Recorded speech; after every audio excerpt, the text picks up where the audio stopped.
나가도 되나? 그거는 헬리코박터 프로젝트 그러니까 요구르트가 나오잖아요. 궁금 정지. 건강 출발.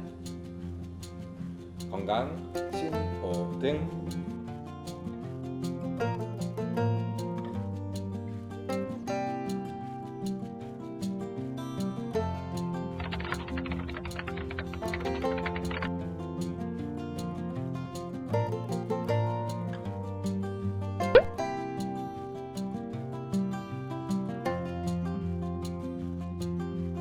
이거는 정말 참 의사들이 참 할 얘기가 많은데 우리나라 이제 건강보험 의료 시스템 때문에 참 그동안 치료를 잘 못했던 질병 중에 한 가지예요. 그래서 헬리코박터는 사실 발견이 굉장히 늦게 된 90년대 호주 박사 마셸 박사가 이제 자기 몸에다 직접 실험을 통해서 확인을 했던 균입니다. 그래서 발견이 굉장히 늦게 된 90년대면 굉장히 늦었잖아요. 그러니까 처음 그 전에는 존재 자체도 알 수 없었던 균이었던 거예요. 그래서 과거에 그걸로 고통받았던 분들은 왜 받았는지도 모르고 받았었겠죠.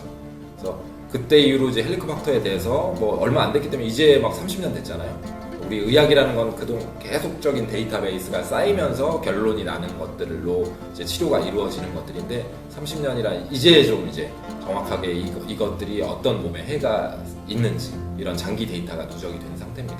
그래서 헬리코박터는 1급 발암물질이에요. 1급 발암물질. 그 어떤 위암 원인보다도 가장 중요한 원인이고요. 세계에서 헬리코박터 감염률이 꽤 높은 편입니다. 아시아가. 그래서 특히 일본, 우리나라 위암 발생률이 굉장히 탑권에 속해 있는 나라고 그 원인이 헬리코박터 감염률이 굉장히 높아서 그렇다고 알려져 있습니다.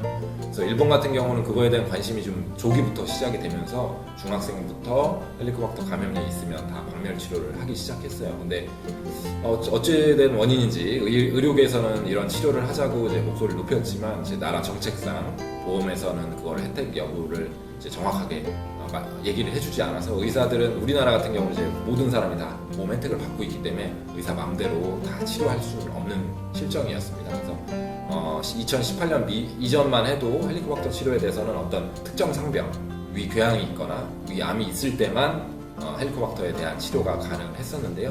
18년도 이후부터는 헬리코박터에 대한 치료가 물론 이제 급여는 아닌데 치료를 할 수 있는 길이 열렸습니다. 그래서 이제 적극적으로 18년부터 의사들이 헬리코박터에 대한 언급도 하고 치료도 했죠.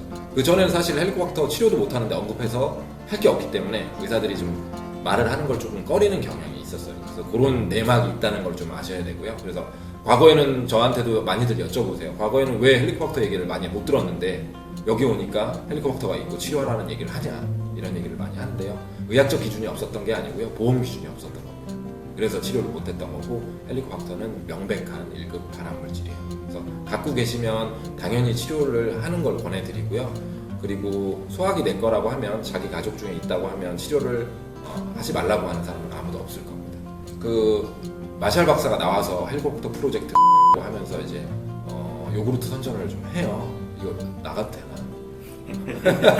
그거는 헬리코박터 프로젝트 그러니까 요구르트가 나오잖아요. 유산균이에요. 결국 유산균이고 헬리코박터를 억제할 수 있는 치료는 제거할 수 있는 치료는 항생제 치료밖에 없고요. 요구르트는 유산균으로 인해서 세균을 증식하는 걸 좀 억제시킬 수 있는 정도입니다. 그래서 그걸로 인해서 뭐 균이 사라지는 거를 기대하고 드시면 안 돼요.